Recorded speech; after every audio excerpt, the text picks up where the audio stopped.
Hi అండి. అరిసెలు చేయబోతున్నాను నేనైతే.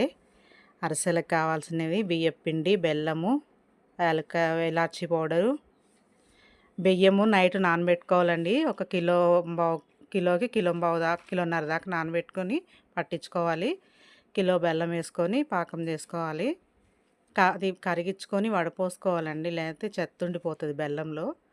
చెత్త చెత్తగా అనిపిస్తుంది. వడకట్టుకొని అట్లా పాకం చేసుకోవాలి. అదిగోండి పాకం వచ్చేస్తుంది. పాకం వచ్చిందండి. ఇప్పుడు బియ్యం పిండేసి కలిపేసుకుంటున్నాను. అందులోనే నువ్వులు కూడా వేసాను, నెయ్యి వేసాను, ఇలాచి పౌడరు అవన్నీ వేసి కలిపేస్తున్నానండి నేను. చూసుకుంటూ కలుపుకోవాలండి. అది పాకం లేకపోతే మళ్ళీ గట్టిగా అయిపోతుంది. మనం అరిసె చేస్తుంటే ఇరిగిపోతుంది. మనకి చేసే కొంది ఆరిపోకుండా ఉండేలాగా చూసుకోవాలి. చూసుకొని చేసుకోవాలండి. నేను అరిసెలు నూనె అంతా ఒత్తాలండి. ఒత్తేది నేను చూపించలేదు.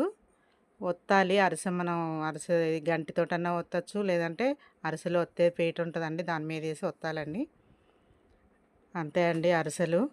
మీకు నచ్చితే లైక్ చేయండి, షేర్ చేయండి, సబ్స్క్రైబ్ చేసుకోండి, కామెంట్ చేయండి.